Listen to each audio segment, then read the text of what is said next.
Hello dear friends, welcome to for exam power. दोस्तों, आज की इस वीडियो में हम लोग देखने वाले हैं साइकोलॉजी का एक वेरी इंपॉर्टेंट सेशन आज का ये होने वाला है, जो आपके एग्जाम में सीधे यहाँ से क्वेश्चंस देखने को मिलेंगे। आज की इस वीडियो में हम लोग टॉप 50 क्वेश्चन करने वाले हैं, जो कि ऑब्जेक्टिव टाइप के हैं, है ना।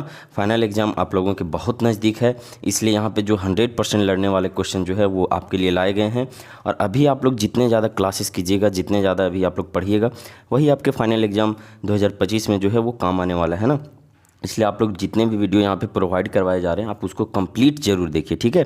तो चलिए आज का हम लोग साइकोलॉजी का पहला क्वेश्चन स्टार्ट करते हैं। डियर फ्रेंड्स, क्या है क्वेश्चन आपके सामने? ये रहा क्वेश्चन।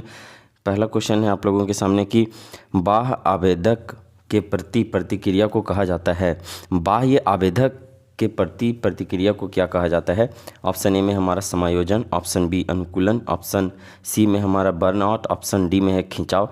इस क्वेश्चन को आप लोगों को एकदम बिल्कुल माइंड में रखना है, ये बहुत बार पूछा जा चुका आपके एग्जाम में। तो ऑप्शन नंबर डी इसका करेक्ट आंसर हो जाएगा, खिंचाव, ठीक है। चलिए अगला क्वेश्चन देखते हैं डियर फ्रेंड्स। क्या है क्वेश्चन नंबर 2 आप लोगों के सामने कि दबाव के संज्ञानात्मक सिद्धांत के प्रतिपादक हैं। इनमें से कौन हैं जो दबाव के संज्ञानात्मक सिद्धांत के प्रतिपादक हैं? यहाँ पे ऑप्शन है हमारा, ऑप्शन ए में Lazarus, option B Spearman, option C Thurstone, option D में है थॉर्नडाइक। इसका करेक्ट आंसर हो जाएगा dear friends option number A को आप लोग लॉक करेंगे, लेजारस, ठीक है। अच्छा, आप लोग हमारा जो मेरा नाम है ये आप लोग पूछते हैं, देखते हैं कमेंट बॉक्स में आप लोग, है ना। तो आप लोग मुझे देव सर के रूप में जान सकते हैं, ठीक है। चलिए अगला क्वेश्चन देखते हैं डियर फ्रेंड्स। क्वेश्चन नंबर 3, निम्नलिखित में से कौन सामाजिक प्रतिबल है? यहाँ पे ऑप्शन है हमारा, ऑप्शन ए द्वंद्व, कुंठा, विवाह, विच्छेद, ऑप्शन डी में है भूकंप। तो इसका अगर हम लोग करेक्ट आंसर का बात करेंगे तो हो जाएगा ऑप्शन नंबर सी, विवाह विच्छेद, ठीक है। चलिए ये एक सामाजिक प्रतिबल हो जाएगा। क्वेश्चन नंबर 4 देखते हैं हम लोग डियर फ्रेंड्स। क्या क्वेश्चन नंबर 4 आप लोगों के सामने कि सामान्य अनुकूलन संलक्षण में अवस्थाएँ हैं। कितने हैं अवस्थाएँ हैं? ऑप्शन ए में हमारा 5, option B 3, option C 4, option D 2। इसका जो करेक्ट आंसर हो जाएगा डियर फ्रेंड्स हो जाएगा हमारा ऑप्शन नंबर बी 3, ठीक है। चलिए अगला क्वेश्चन देखते हैं हम लोग। बिल्कुल कंफ्यूज नहीं होना है, इसका आंसर आप लोगों को 3 करना है, ठीक है। क्वेश्चन नंबर 5 देखते हैं डियर फ्रेंड्स। क्या है कि प्रतिबल का नकारात्मक पहलू क्या है, ये आप लोगों से पूछा जा रहा है। तो इसका जो राइट आंसर हो जाएगा ये हो जाएगा हमारा डिस्ट्रेस, यानी कि ऑप्शन नंबर बी को आप लोग लॉक करेंगे। चलिए अगला क्वेश्चन देखते हैं डियर फ्रेंड्स। क्वेश्चन नंबर 6, हाँ, तो क्वेश्चन नंबर 6 है हमारा यहाँ पर डियर फ्रेंड्स कि द्विध्रुवीय मनोविकृति के कितने प्रकार हैं? बताइए कितने प्रकार हैं, 2, 3, 4 या फिर 5? तो आप लोगों को बता दें कि द्विध्रुवीय मनोविकृति के 2 प्रकार होते हैं, ठीक है। अगर आप लोगों से पूछा जाए कौन कौन सा, तो एक मनोदशा अनुरूप मनोविकृति होता है और एक होता है मनोदशा असंगत मनोविकृति, ठीक है। तो आप लोग ध्यान में रख सकते हैं, ऑप्शन नंबर ए इसका करेक्ट आंसर हो जाएगा, ठीक है। चलिए अगला क्वेश्चन देखते हैं डियर फ्रेंड्स। क्वेश्चन नंबर यहाँ पे आ गया 7। क्या है कि DSM IVTR में कितने आयाम हैं?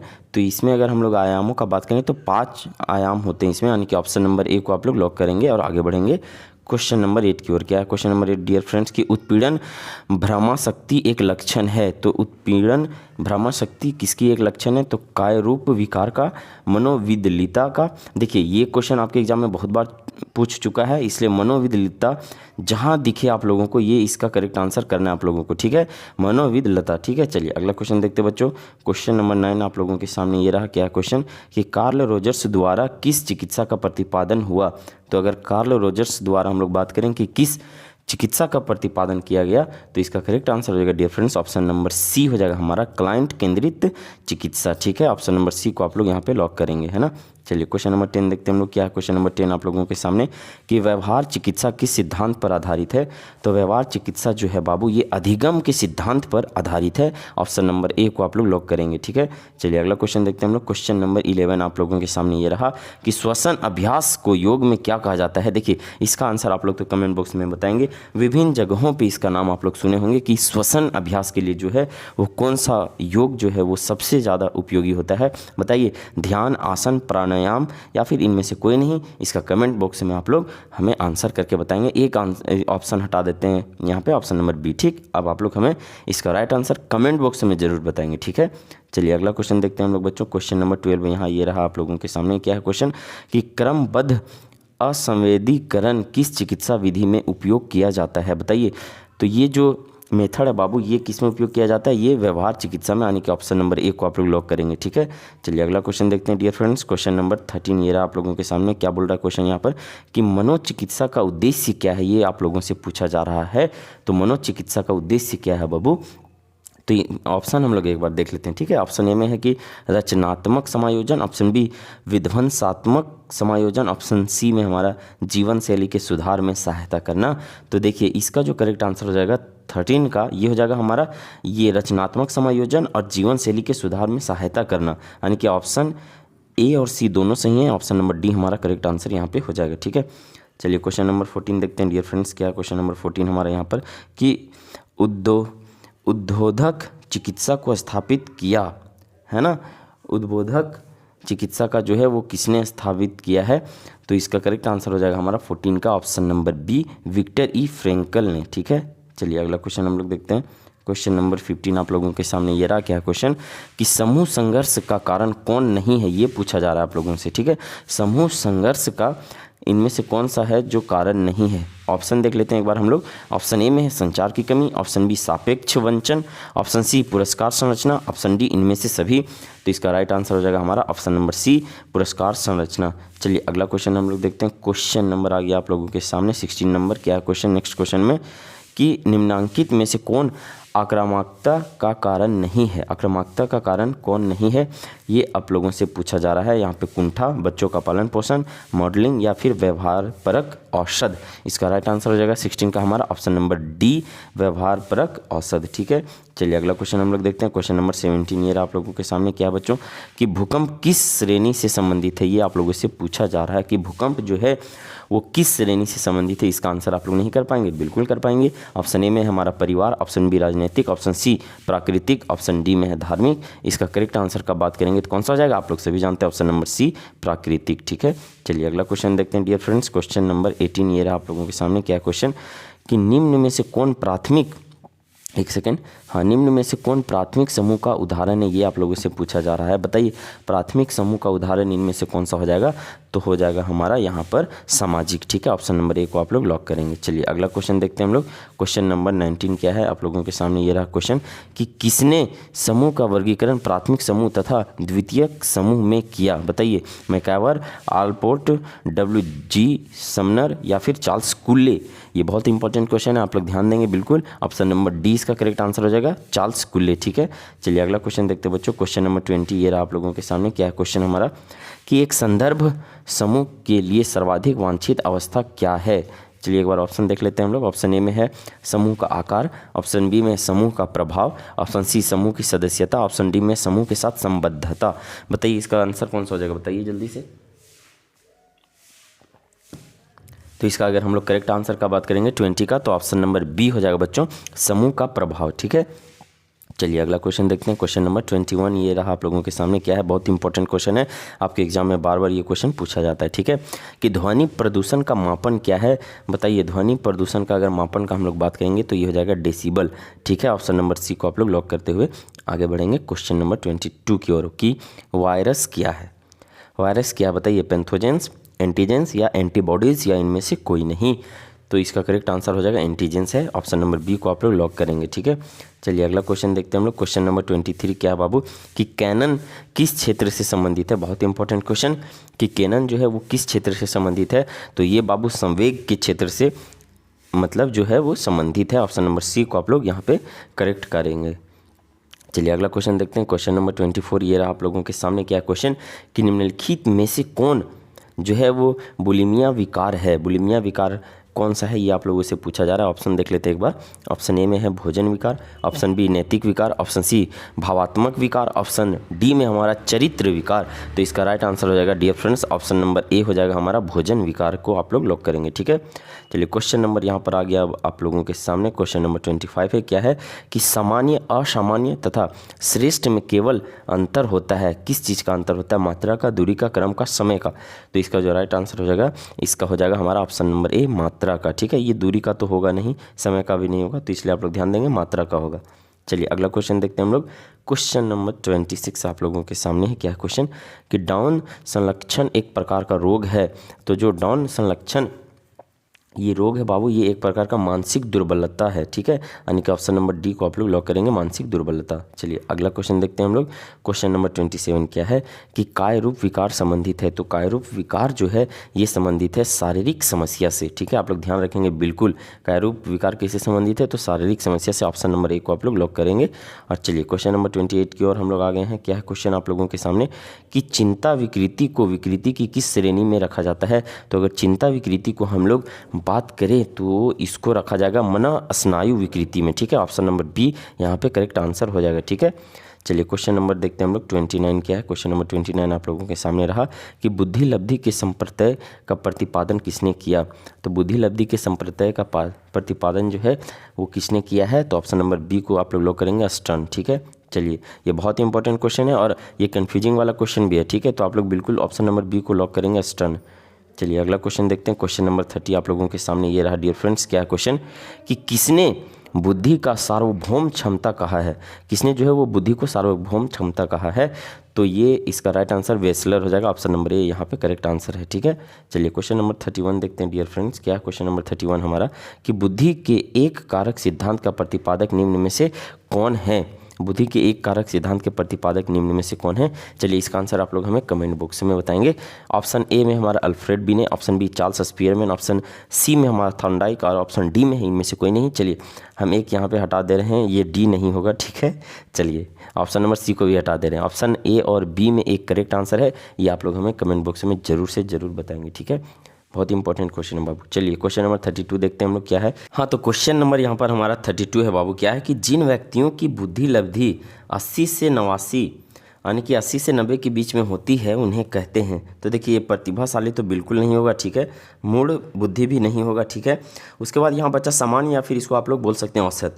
तो औसत होने के लिए हमारा कितना चाहिए, 90 से लेके 100 के बीच या फिर 115 के बीच में चाहिए, तब होगा हमारा औसत या फिर सामान्य। तो यहाँ पे आप लोग औसत से नीचे यहाँ पे एक ऑप्शन होना चाहिए, लेकिन आप लोग इसको ऑप्शन नंबर सी के कैटेगरी में रख सकते हैं, मंद के कैटेगरी में, ठीक है। चलिए तो ऑप्शन नंबर इसका करेक्ट आंसर हो जाएगा हमारा ऑप्शन नंबर सी, मंद, ठीक है। चलिए अगला क्वेश्चन देखते हैं बच्चों। यहाँ पर है क्वेश्चन हमारा कि किस वर्ष बुद्धि का पास मॉडल विकसित हुआ।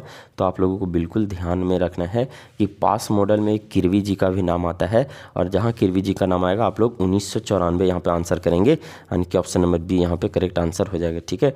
चलिए क्वेश्चन नंबर 34 देखते हैं हम लोग। क्या क्वेश्चन नंबर 34 क्वेश्चन है हमारा कि बुद्धि को अमूर्त चिंतन की योग्यता के रूप में किसने परिभाषित किया। तो ये जो इसकी परिभाषा, इसको परिभाषित जो है वो टर्मन के द्वारा किया गया। ऑप्शन नंबर ए को आप लोग लॉक करेंगे और आगे बढ़ेंगे क्वेश्चन नंबर 35 की ओर। क्या है क्वेश्चन डियर फ्रेंड्स की निम्न में से कौन शाब्दिक परीक्षण नहीं है। तो इनमें से कौन जो है वो शाब्दिक परीक्षण नहीं है, पास एलोंग परीक्षण, ब्लॉक डिजाइन परीक्षण या फिर बीने परीक्षण। तो इसका राइट आंसर होगा 35 का हमारा ऑप्शन नंबर डी हो जाएगा, ठीक है। क्योंकि ऑप्शन नंबर डी में है हमारा कि ऑप्शन नंबर ए और बी ये दोनों जो है वो शाब्दिक परीक्षण नहीं है, ठीक है। चलिए अगला क्वेश्चन हम लोग देखते हैं। क्वेश्चन नंबर 36 क्या है डियर फ्रेंड्स। क्वेश्चन नंबर 36 से हमारा कि निम्नांकित में से कौन मनोवृत्ति का तत्व नहीं है, ये आप लोगों से पूछा जा रहा है। इसका राइट आंसर का बात करेंगे हम लोग तो हो जाएगा ऑप्शन नंबर सी, स्मृति तत्व। चलिए अगला क्वेश्चन देखते हैं हम लोग। क्वेश्चन नंबर 37 क्या है कि पूर्वाग्रह एक प्रकार है। तो पूर्वाग्रह एक किसका प्रकार है बताइए, मनोवृत्ति का, मूल प्रवृत्ति का, संवेग का, प्रेरणा का। इसका करेक्ट आंसर हो जाएगा हमारा ऑप्शन नंबर ए, मनोवृत्ति का, ठीक है। चलिए अगला क्वेश्चन देखते हैं बच्चों। क्वेश्चन नंबर यहाँ आ गया 38 नंबर। क्या है कि निम्नांकित में से कौन सामाजिक सरलीकरण का कारण नहीं है, ये आप लोगों से पूछा जा रहा है। यहाँ पे ऑप्शन देखते हैं हम लोग। ऑप्शन ए में है उत्तेजन, ऑप्शन बी मूल्यांकन आशंका, ऑप्शन सी रूढ़िगत युक्ति, ऑप्शन डी इनमें से कोई नहीं। बताइए इसका आंसर कौन सा हो जाएगा, जल्दी जल्दी बताइए आप लोग कमेंट कीजिए। तो इसका आंसर हो जाएगा डियर फ्रेंड्स हमारा 38 का ऑप्शन नंबर सी, रूढ़ि युक्ति, ठीक है। चलिए अगला क्वेश्चन देखते हैं हम लोग। क्वेश्चन नंबर 39 ये रहा आप लोगों के सामने। क्या क्वेश्चन, एक बार ध्यान देंगे कि रूढ़ि युक्ति से सर्वप्रथम परिचित कराया, किन्होंने जो है वो रूढ़ि युक्ति से सर्वप्रथम परिचित कराया। तो इसका राइट आंसर हो जाएगा हमारा ऑप्शन नंबर सी, वॉल्टर लिम्पमैन ने, ठीक है। यानी कि ऑप्शन नंबर सी हमारा यहाँ पे करेक्ट आंसर हो जाएगा, ठीक है। चलिए क्वेश्चन नंबर 40 देखते हैं डियर फ्रेंड्स। क्या है क्वेश्चन नंबर 40 हमारा यहाँ पर कि संज्ञानात्मक, एक सेकेंड, हाँ यहाँ पे हमारा क्वेश्चन है कि संज्ञानात्मक असंवादिता संप्रत्यय का प्रतिपादन किसने किया था। इसका करेक्ट आंसर हो जाएगा हमारा ऑप्शन नंबर बी, फेस्टिंगर। आप लोगों को बिल्कुल ध्यान में यहाँ पे रखना है इसको, ठीक है। चलिए क्वेश्चन नंबर 41 देखते हैं डियर फ्रेंड्स। क्या है कि POX त्रिकोण मॉडल के संदर्भ में कौन सा कथन सही है, ये आप लोगों से पूछा जा रहा है। तो देखिए इसमें जो होता है बाबू, ये होता है, इसमें 3 व्यक्ति हो सकते हैं इसमें, ठीक है। तो 41 का ऑप्शन नंबर सी हमारा करेक्ट आंसर यहाँ पे हो जाएगा। चलिए अगला क्वेश्चन देखते हैं हम लोग। क्वेश्चन नंबर 42 क्या है? तो क्वेश्चन नंबर 42 आप लोगों के सामने है यहाँ पर हमारा कि निम्नांकित में से कौन समूह संरचना का तत्व नहीं है। एक बार ऑप्शन देखते हैं हम लोग। ऑप्शन ए में भूमिका, ऑप्शन बी मानक, ऑप्शन सी पद, ऑप्शन डी में हमारा समूह सोच। तो इसका करेक्ट आंसर हो जाएगा बाबू ऑप्शन नंबर डी, समूह सोच, ठीक है। चलिए अगला क्वेश्चन देखते हैं हम लोग। क्वेश्चन नंबर 43 ये आप लोगों के सामने है कि थ्रस्टन के अनुसार बुद्धि की कितनी मानसिक योग्यताएं हैं। तो अगर थ्रस्टन के अनुसार हम लोग बुद्धि की मानसिक योग्यताएं बात करें तो ये हो जाएगा 7 प्रकार का। Option number A correct answer है, ठीक है। चलिए क्वेश्चन नंबर यहाँ पे अब आप लोगों के सामने 44 नंबर क्या है कि गार्डनर के अनुसार निम्नलिखित में से किसे बुद्धि का एक प्रकार नहीं माना गया है। बताइए, जी कारक को, स्थानिक को या तार्किक गणितीय को। तो किसके अनुसार? तो जी कारक को जो है वो नहीं माना गया है, ठीक है। आप लोगों को ध्यान रखेंगे, ये बिल्कुल है, ठीक है। चलिए अगला क्वेश्चन हम लोग देखते हैं। Question number 45 dear friends. हाँ, तो क्वेश्चन नंबर 45 आप लोगों के सामने ये रहा। क्या क्वेश्चन कि जिन व्यक्तियों की बुद्धि लब्धि 90 से 100 के बीच होती है बच्चों, इसे क्या कहा जाता है? तो बताइए इसको क्या कहा जाता है? प्रतिभाशाली? नहीं, इतना में तो प्रतिभाशाली नहीं होगा। मूड तो एकदम बिल्कुल नहीं होगा, मंद भी नहीं होगा। ऑप्शन नंबर डी को लॉक करेंगे आप लोग, औसत हो जाएगा, ठीक है। चलिए क्वेश्चन नंबर 46 से देखते हैं बच्चों। क्या क्वेश्चन नंबर 46 हमारा कि निम्नलिखित में से किसे स्व का प्रकार नहीं माना जाएगा। बताइए, तो स्व का प्रकार किसे नहीं माना जाएगा? इसका आंसर हो जाएगा पहचान स्व। ऑप्शन नंबर ए को आप लोग लॉक करेंगे, ठीक है। चलिए क्वेश्चन नंबर 47 देखते हैं डियर फ्रेंड्स। क्या क्वेश्चन नंबर 47 हमारा कि निम्नलिखित में से कौन व्यक्तित्वशील गुण है। तो अगर हम लोग व्यक्तित्वशील गुण का बात करेंगे तो इसका करेक्ट आंसर हो जाएगा हमारा प्रभुत्व। ऑप्शन नंबर ए को आप लोग लॉक करते हुए आगे बढ़ेंगे, ठीक है। चलिए क्वेश्चन नंबर 48 देखते हैं डियर फ्रेंड्स। क्या है कि निम्नलिखित में से कौन आनंद नियम से निर्देशित होता है। बताइए, उपाहम, पराहम, अहम या फिर इनमें से कोई नहीं। तो इसका करेक्ट आंसर हो जाएगा dear friends option number A, उपाहम, ठीक है। आप लोग इसको लॉक करेंगे। चलिए अगला क्वेश्चन देखते हैं। क्वेश्चन नंबर 49 आप लोगों के सामने ये रहा। क्या है क्वेश्चन कि फ्रायड ने किस मॉडल का प्रतिपादन किया। तो फ्रायड द्वारा जो है बाबू ये मनोगत्यात्मक मॉडल का प्रतिपादन किया गया है या फिर मनोविश्लेषणात्मक सिद्धांत आप लोग बोल सकते हैं। ऑप्शन नंबर सी यहाँ पे बिल्कुल सही आंसर हो जाएगा, ठीक है। चलिए हम लोग अब आज के इस वीडियो का लास्ट क्वेश्चन देख रहे हैं। क्या है क्वेश्चन डियर फ्रेंड्स कि जो व्यक्ति बहुत हंसमुख, सामाजिक एवं बातूनी होता है क्या कहलाता है। बताइए, अंतर्मुखी। अंतर्मुखी तो बिल्कुल नहीं होगा क्योंकि ये तो बोलने वाला बात है ना, ये चुप रहने वाला थोड़ी बात है। हंसमुख है, सामाजिक है, बातूनी है, तो यानी कि ज़्यादा बात करता है। तो इसका जो करेक्ट आंसर हो जाएगा डियर फ्रेंड्स ये हो जाएगा हमारा बहिर्मुखी, ठीक है। ऑप्शन नंबर बी को आप लोग यहाँ पे लॉक करेंगे। क्या हो जाएगा? ऑप्शन नंबर बी, बहिर्मुखी, ठीक है। चलिए तो हम लोग फिर किसी नए वीडियो में मिलेंगे बच्चों। तब तक आप अपना तैयारी जो है वो डेली यहाँ हमारे चैनल से जुड़ के आप लोग मजबूत करते रहें अपनी तैयारी को। एग्जाम बहुत नज़दीक आ गया है तो इसलिए आप लोग रेगुलर वीडियो को वॉच करें, है ना। चलिए तो फिर मिलते हैं हम लोग नेक्स्ट वीडियो में। तब तक के लिए नमस्कार, जय हिंद। फाइनल परीक्षा काफ़ी करीब आते जा रहे हैं। जिनका तैयारी कुछ नहीं हुआ है तो उनको बिल्कुल घबराना नहीं है। हमारे अनुभवी शिक्षकों के द्वारा, हमारे ब्रिलियंट टीचर के द्वारा आप सभी के लिए एक ऐसा PDF तैयार किया गया है। उस PDF में आपको 100% लड़ने वाले प्रश्न मिलेंगे, उससे बाहर एक भी प्रश्न नहीं आएगा। तो जिनको गिने चुने प्रश्न चाहिए एकदम ऑब्जेक्टिव सब्जेक्टिव, तो आप लोग इस नंबर पे व्हाट्सएप मैसेज करेंगे। नंबर है 7274800891।